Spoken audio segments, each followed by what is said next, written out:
صامتون حتى الآن، لكنهم يخوضون عدة حروب هدفهم السلطة، وأمامهم عدة سيناريوهات وتجارب. إخوان الجزائر.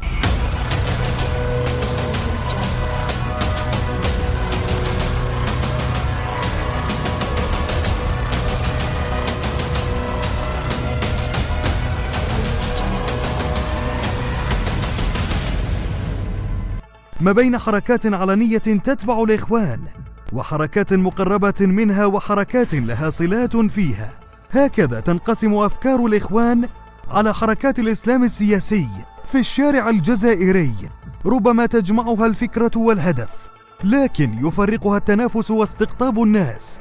فحركة حمس أو حركة مجتمع السلم التي تعد ذراعا أكثر وضوحا للجماعة وتنظيمها الدولي تدخل في سباق محموم من أجل تحصيل مكاسب في الانتخابات القادمة. كذلك حركة رشاد، وقد خرجت أخبار عديدة مؤخرا تفيد بأن الجماعات الإخوانية داخل الجزائر تورطت في عدة قضايا تمس أمن الجزائر والجزائريين، وقد نجحت السلطات الجزائرية حتى الآن بالسيطرة على الارتباطات المشبوهة لإخوان الجزائر وعلاقاتهم الخارجية.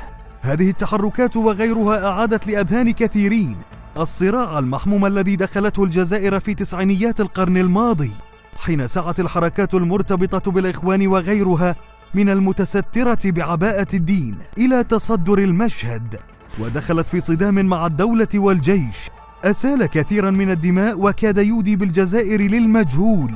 والآن تعيد حركات أخرى تحمل الأفكار نفسها، الخطوة ذاتها، وتتسابق فيما بينها لبلوغ سلطة ما تزال حتى الآن بعيدة عنها.